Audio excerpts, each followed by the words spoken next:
¿verdad? Que el Señor ha hecho, que está haciendo y hará una obra bien grande en nuestras vidas. Si ustedes no me escuchan, es culpa del Señor en el fondo. Pero a mí me encanta reconocer las cosas que el Señor nos ha dado. El Señor nos ha dado muchas cosas muy valiosas, muy importantes, y hay veces que nosotros teniendo no usamos lo que el Señor nos ha dado, ¿no? Sucedió en el estudio bíblico donde estuvimos recién. Estábamos diciendo que a veces le pedimos al Señor: Señor, dame amor para amar a la gente que me rodea.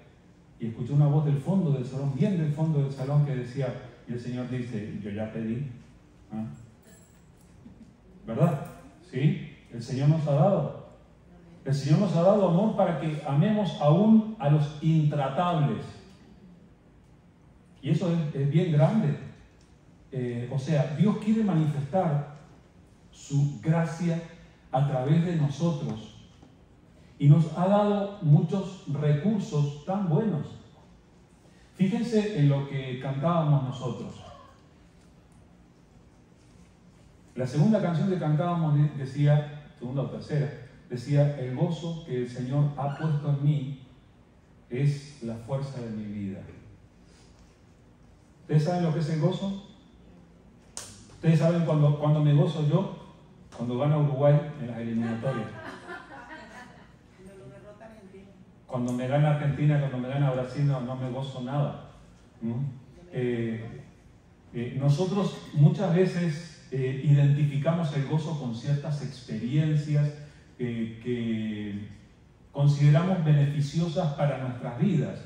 Ahora, lo que dice esa canción, tomando un pasaje bíblico que ahora les voy a mencionar, es que el gozo es la fortaleza de nuestra vida, lo que nos capacita para salir adelante más allá de lo que pase.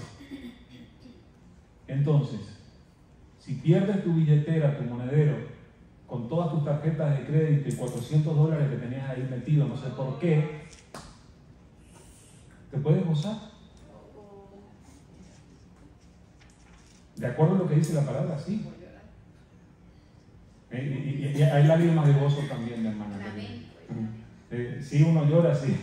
Pero justamente, ustedes saben que hay un pasaje en el que se menciona esto, que es el que inspiró esa canción. Cuando los israelitas volvieron del exilio en Babilonia, ellos venían a reconstruir la ciudad de Jerusalén que estaba destruida, venían a reconstruir el templo, y cuando empezaron a levantar entre los escombros, aquí que encontraron el libro de la ley. Allí metido encontraron el libro de la ley. ¿Y qué es esto? Y estaba allí todavía. Y reunieron a todo el pueblo y les leyeron el libro de la ley. Y no solamente se lo leían, sino que les enseñaban, les explicaban qué era lo que quería decir el libro de la ley. Y mientras eso pasaba, a la gente le dio vergüenza, porque no estaban viviendo conforme a lo que Dios les había mandado. Y en su vergüenza se pusieron a llorar y se pusieron a lamentarse. Hemos estado equivocados todo este tiempo, no hemos cumplido lo que Dios nos decía en su ley.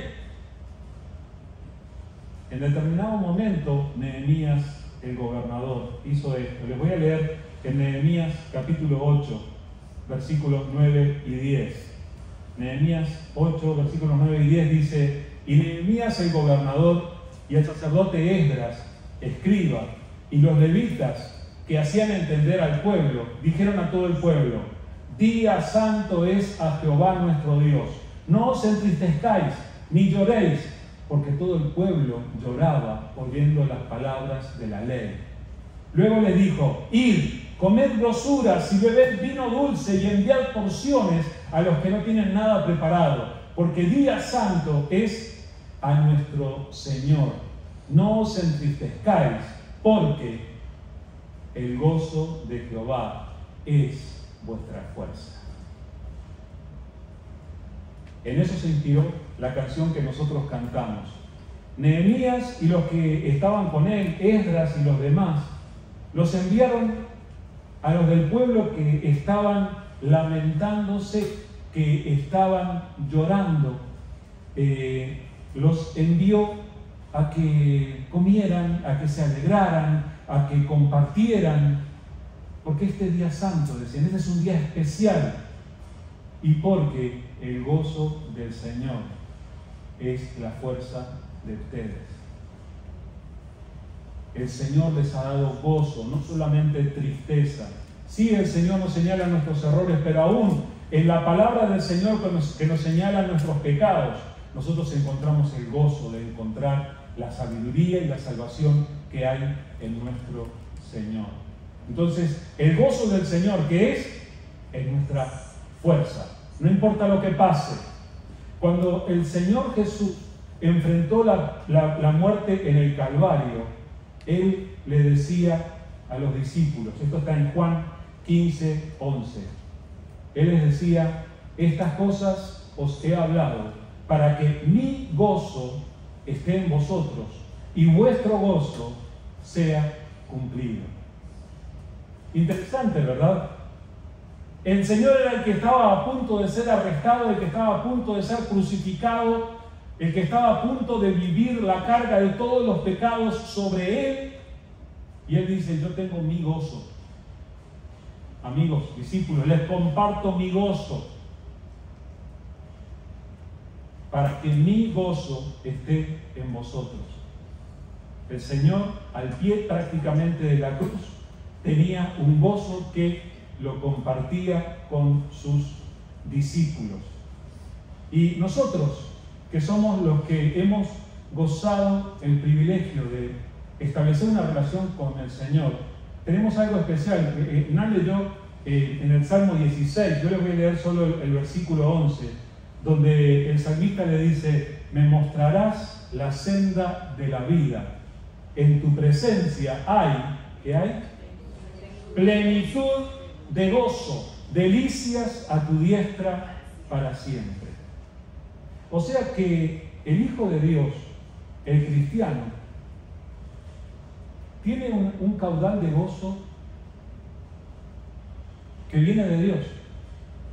Entonces, hermanos, díganme por qué, y me lo digo a mí mismo también. Yo soy de que hay veces que pasamos la mitad de la semana con la carita, con las puntitas de la boquita para abajo, ¿no?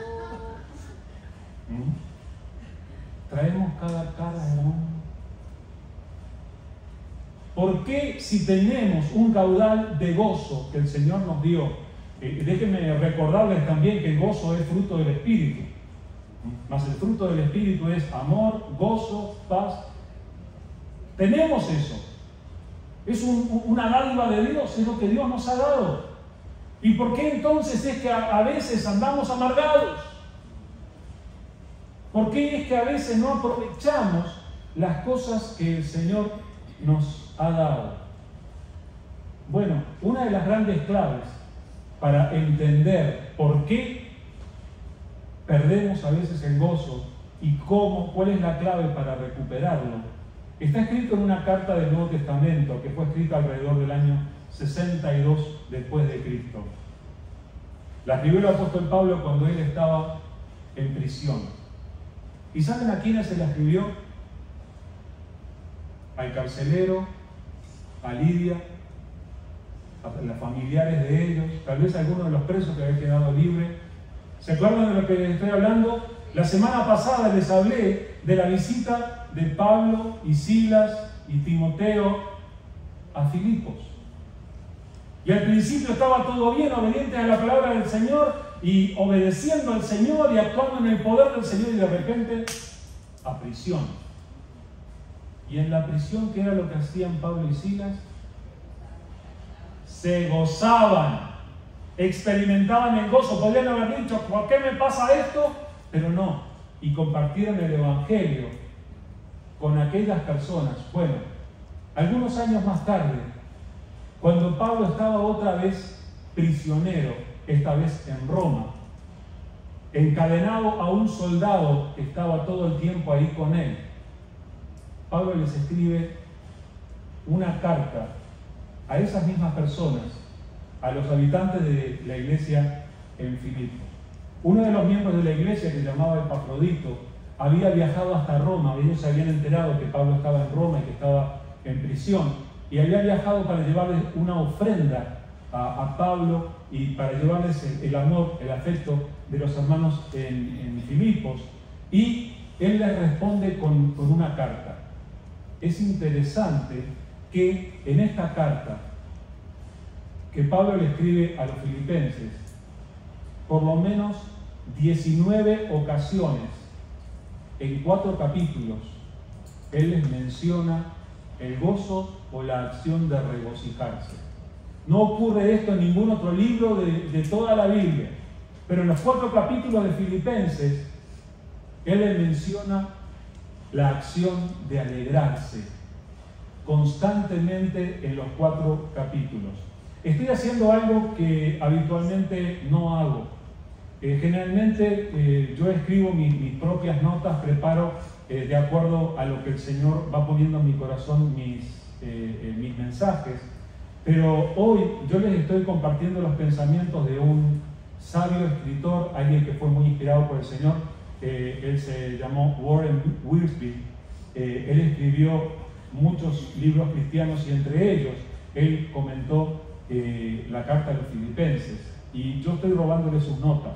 Le doy el crédito a él porque yo estuve leyendo esto esta semana, y cuando lo estaba leyendo yo dije, bueno, ¿por qué no compartirle esto a los hermanos, ya que está siendo de tanta bendición para mí?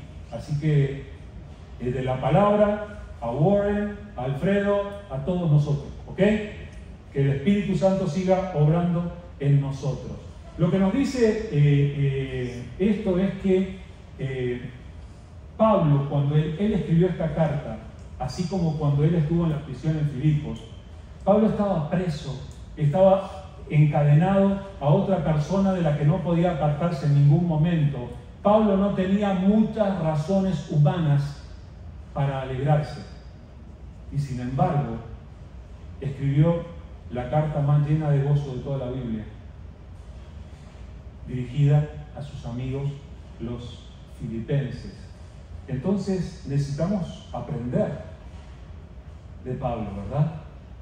Y la idea es que a lo largo de la carta él va indicando cómo hay personas que se dejan robar el gozo, hay ladrones del gozo. Y ¿cómo se soluciona eso? Se soluciona cambiando nuestra manera de ver, de pensar, de considerar, y van a ver que él usa a lo largo de la carta a los filipenses el concepto de sentir o de pensar varias veces también, y es gran parte de la clave. ¿Por qué? Dice en Proverbios 23:7, dice, porque cuál es su pensamiento en su corazón, tal es él. Así como es el pensamiento en el corazón del hombre, así es la persona. Así como es tu pensamiento, así es como eres tú.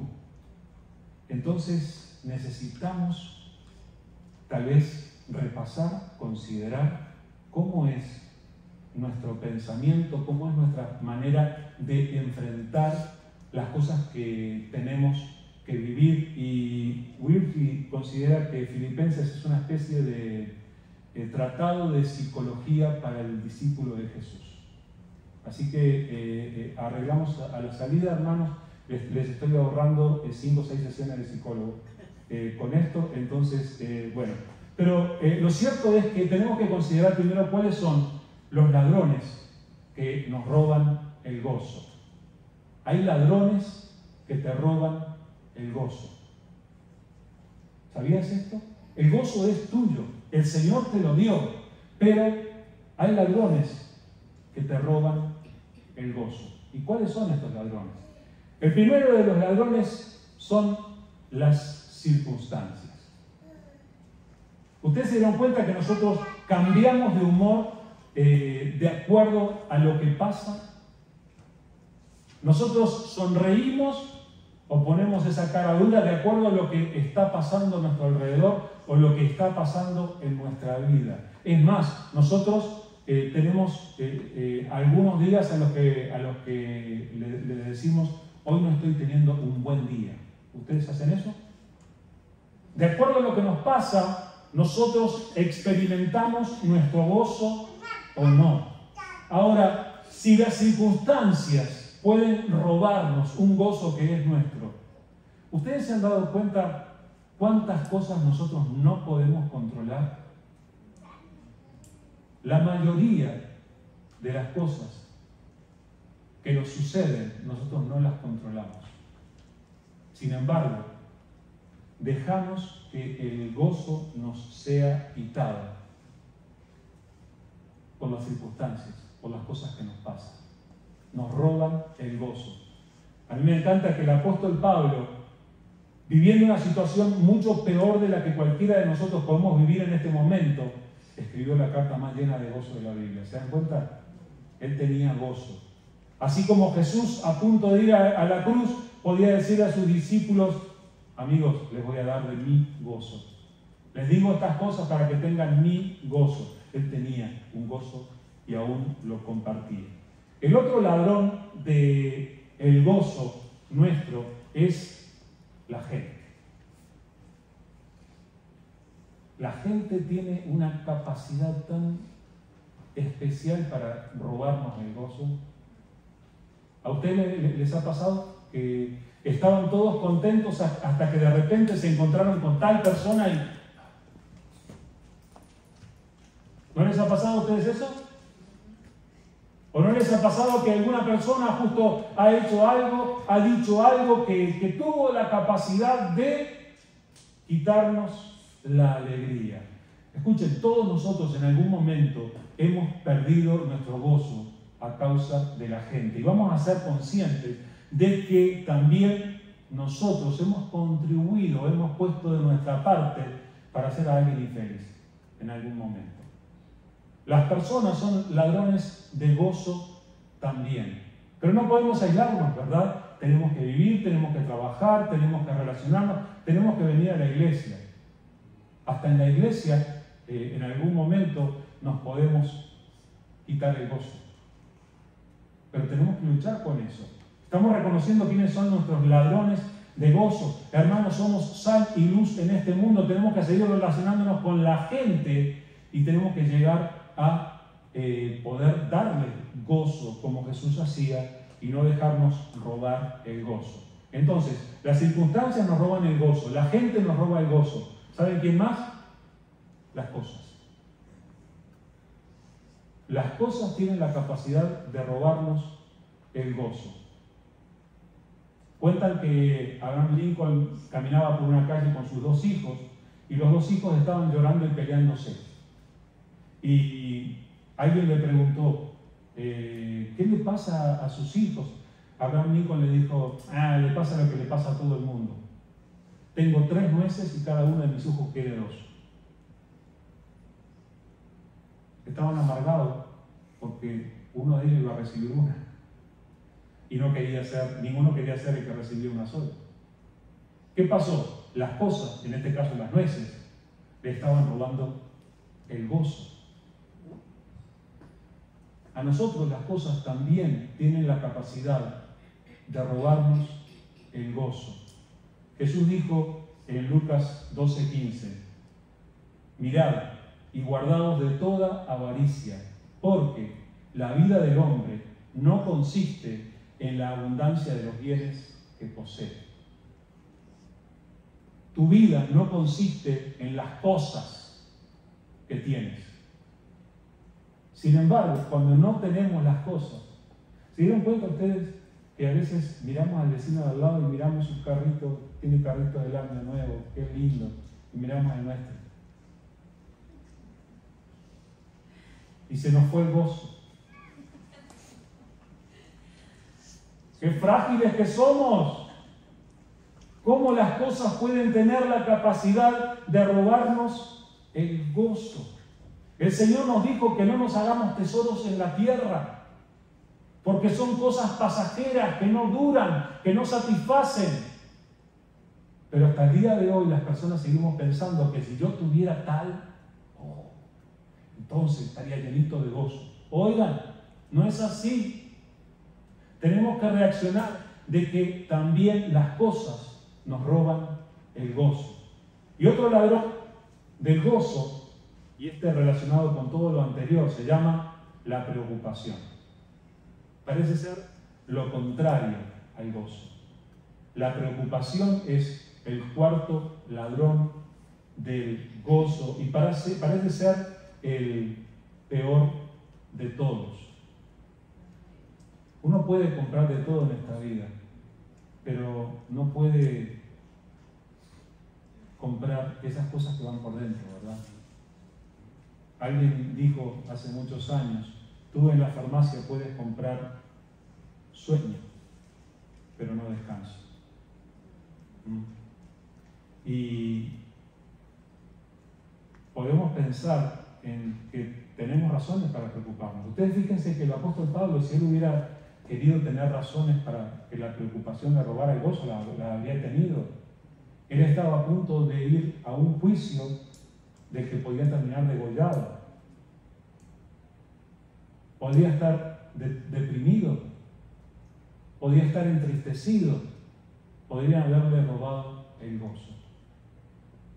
Muchas veces, piensa cuántas veces la preocupación te robó el gozo.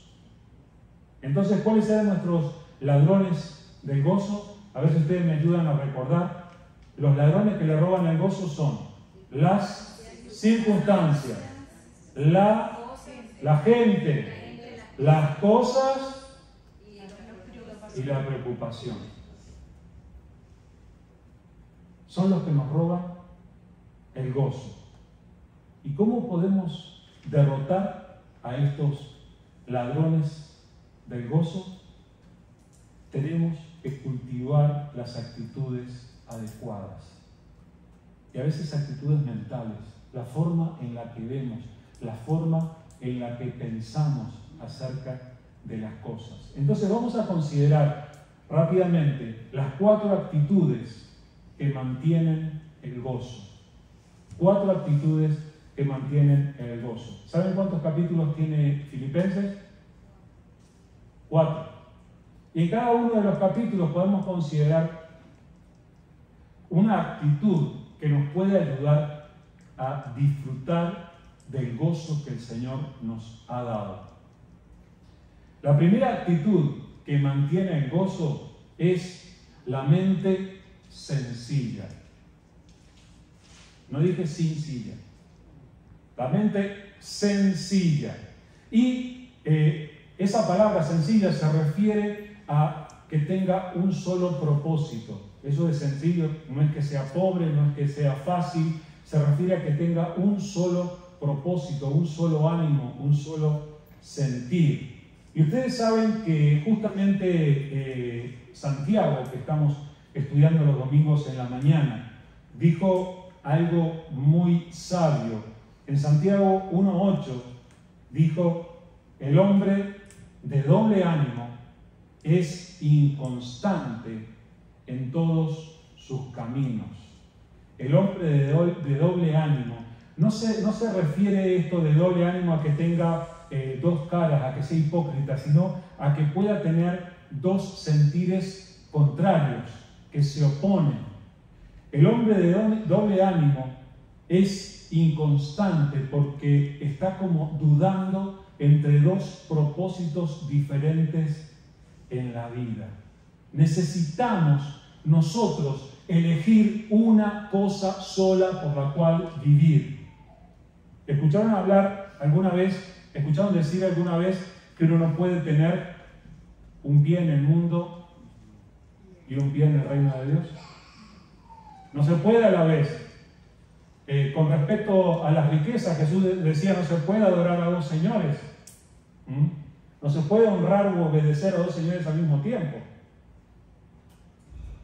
Tenemos que tener una cosa a la que le dediquemos nuestra vida y nuestro corazón.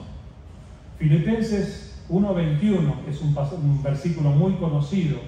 Filipenses 1:21 dice, porque para mí el vivir es Cristo y el morir, ganancia.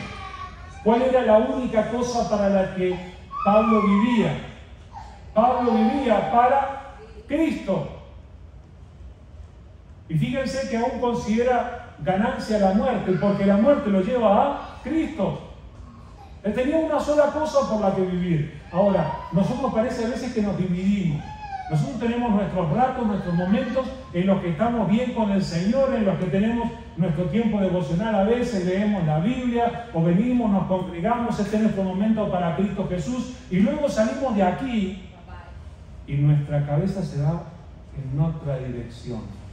Y nos ponemos a pensar en nuestros placeres, y nos ponemos a pensar en nuestras relaciones con los demás, y nos ponemos a pensar y cambiamos a veces aquello por lo que vivimos, o pretendemos cambiar. Escuchen, necesitamos decidir vivir para una sola cosa. Que también para ti el vivir sea Cristo. Y el morir es ganancia, hermanos.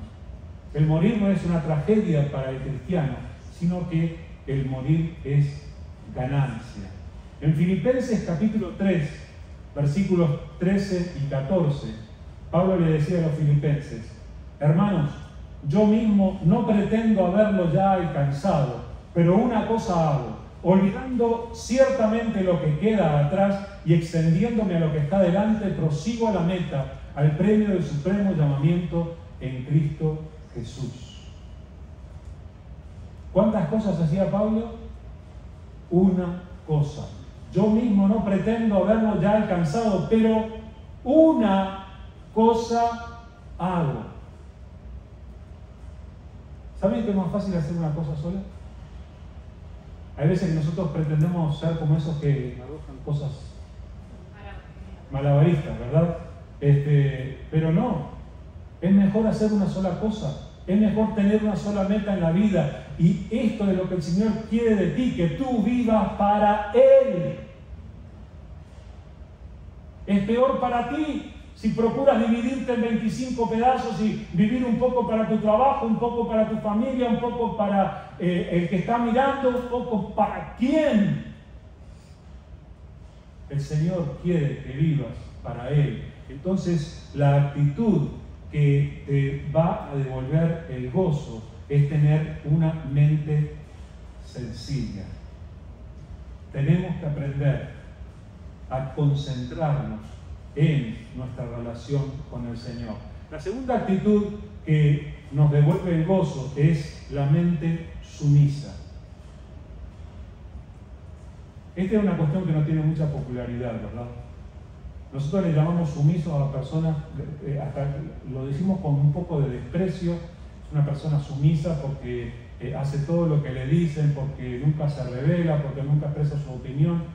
Pero cuando habla la palabra de sumisión, siempre se refiere a nuestra sumisión al Señor y a tener las cosas en la perspectiva adecuada. Pero es interesante cómo en Filipenses capítulo 2, versículo 3, nos dice: nada hagáis por contienda o por vanagloria, antes bien con humildad, estimando cada uno de los demás como superiores a él mismo. Ahora vamos a empezar por entender esto. No se trata de que ninguna persona sea superior a nadie. No hay superiores ni inferiores entre los seres humanos. Puede ser que en esta vida uno tenga un cargo más alto, uno de órdenes y otro obedezca, uno tenga más dinero, otro tenga menos, pero escúchenme, den una vuelta por el cementerio a ver cuál es mejor de los que están ahí. La muerte nos iguala a todos. Somos todos iguales delante de Dios, así que no se trata de que haya superiores ni inferiores. Pero aquel que tiene una mente sumisa ha aprendido a no estar tratando de demostrar que uno es mejor. Uno trata a los demás sin contienda y sin vanagloria. ¿Ustedes se dieron cuenta que algunas veces ustedes hacen cosas o dicen cosas procurando demostrar que ustedes no son inferiores? necesitamos dejar eso, necesitamos tener una mente sumisa. Tenemos que aprender a presentar delante del Señor nuestras vidas y simplemente vestirnos de humildad. Dice Lucas 14:11, porque cualquiera que se enaltece será humillado, y el que se humilla será enaltecido. Tenemos que aprender esa dinámica de vestirnos de humildad. ¿Saben como quién? Ya saben, ¿verdad? En Filipenses justamente, Filipenses capítulo 2, se lo presenta a Jesús despojándose de todo, haciéndose humilde y siervo hasta lo máximo y aún hasta la muerte, y no cualquier muerte, sino la muerte de cruz, con tal de salvarnos a nosotros. ¿Y nosotros discípulos de quién somos?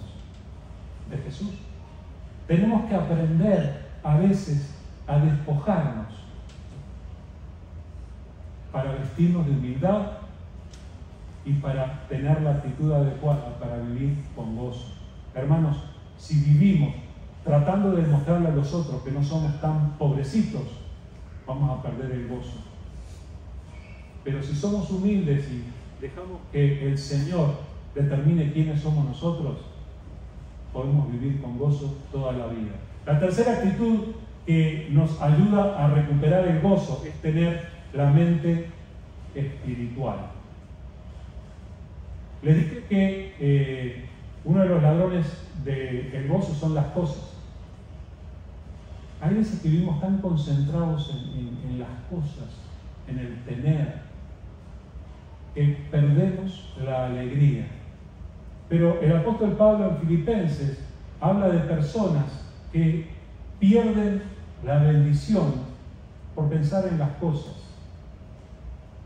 Filipenses 3:19 dice: el fin de los cuales será perdición, cuyo Dios es el vientre, cuya gloria es su vergüenza, que solo piensan en lo terrenal.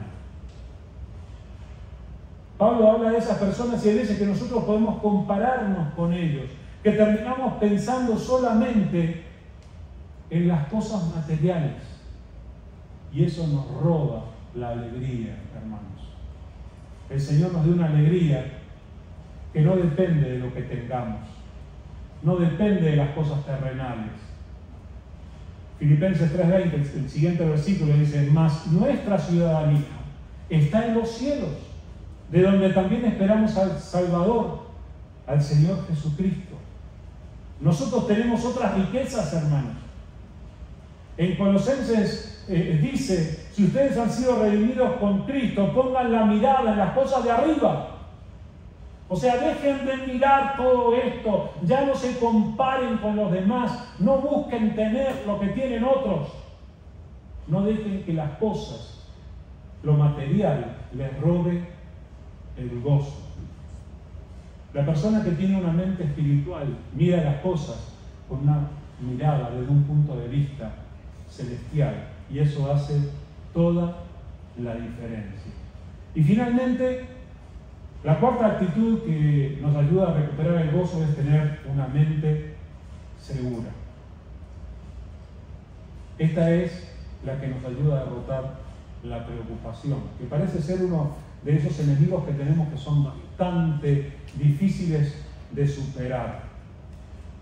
La preocupación consiste en ese error que cometemos cuando pensamos incorrectamente, cuando sentimos incorrectamente acerca de las circunstancias, la gente y las cosas.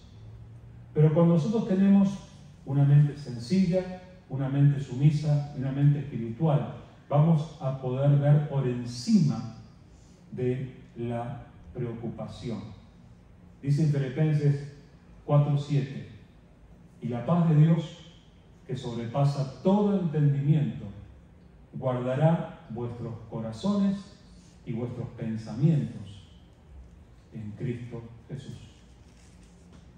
Necesitamos algo que guarde nuestro sentir y nuestro pensar.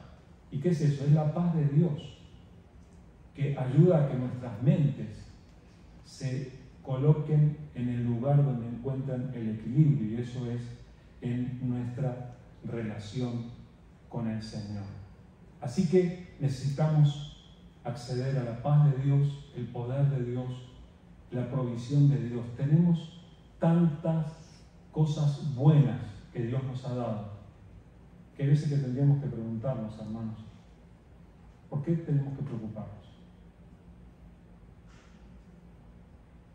¿Recuerdan Romanos? Si Dios es por nosotros, ¿quién contra nosotros? Tenemos demasiadas razones para encontrarnos en paz. Dios te ha dado gozo. Así que recordemos cuáles fueron las actitudes, las 4 actitudes que mantienen el gozo. La mente sencilla, la mente sumisa, la mente espiritual y la mente segura. Muy bien. Tenemos que aprender, y yo espero que ustedes vayan corriendo en esta semana a leer Filipenses. No lleva mucho rato leer Filipenses y nos enseña mucho en cuanto a él. Ahora, como conclusión, hermanos, ¿qué tenemos que hacer? ¿Qué debemos hacer de acuerdo a todo esto que el Señor nos está enseñando? ¿Cómo hacemos para, en lugar de preocuparnos y en lugar de dejarnos robar el gozo, vivir con nuestro gozo? En primer lugar, asegúrate de que estás en Cristo. Asegúrate de que eres un discípulo de Jesús.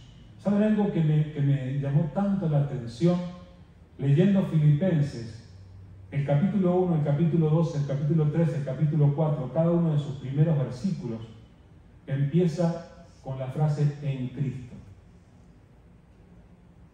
En Cristo. Entonces, lo primero que uno tiene que asegurarse es de estar en Cristo. Y si existiera alguna duda, por favor, hoy mismo tienes que caer ante los pies del Señor y asegurarte de que estás en Cristo. A menos que estés en Cristo, no vas a poder, si no estás en Cristo, no vas a poder superar a los ladrones del gozo. En segundo lugar, reconoce tus errores.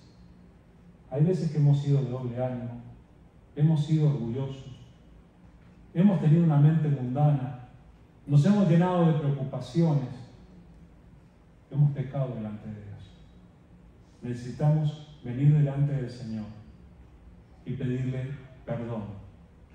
En tercer lugar, rinde diariamente tu mente a Cristo. Todos los días necesitamos acercarnos y pedirle: Señor, dame esa mente sencilla, dame esa mente sumisa, dame esa mente espiritual, esa mente segura. Cuando a lo largo del día pierdes el gozo, pregúntate: ¿será que estuve siendo orgulloso? ¿Será que anduve de doble ánimo? ¿O la preocupación me está robando? Cualquiera de estas cosas que pase, corre al Señor para volver a rendir tu mente al Señor una vez más. Y finalmente, busca oportunidades en las que puedas poner tu mente a trabajar, tu mente espiritual, tu mente en el Señor. El Señor va a arreglar las circunstancias para que te concentres en Él. Muchas veces Dios va a mandar pruebas a la vida de cada uno de nosotros para ayudarnos a cultivar las disciplinas que necesitamos tener. ¿Ustedes se dieron cuenta que cuando tenemos problemas buscamos más a Dios? Oramos más, tenemos esas oraciones más emocionales, más comprometidas, más profundas. Tenemos que aprovechar en nuestras pruebas y fuera de nuestras pruebas para poner las cosas en perspectiva. Pero por favor, no se olviden que el Señor ha puesto gozo en nuestra vida. No dejes que te lo roben. ¿Recuerdan lo que es el fruto del Espíritu? Gálatas 5:22 dice: mas el fruto del Espíritu es amor, gozo. Van a recordar mi voz esta semana. Gozo, paz, Es fruto del Espíritu. Es algo que el Señor te dio. Así que, por favor, en lugar de dejarte robar el gozo, deja que el fruto del Espíritu crezca en tu vida y tengas actitudes adecuadas. Vamos a orar. Gracias, querido Señor. Gracias por estar con nosotros y gracias, Señor, porque nos has dado tanto, Señor. Hay veces que no sabemos ni manejar todo lo que tú nos has dado y hay veces que en las situaciones que vivimos nos dejamos robar. Señor, tú sabes cuántas veces se nos ha robado el gozo.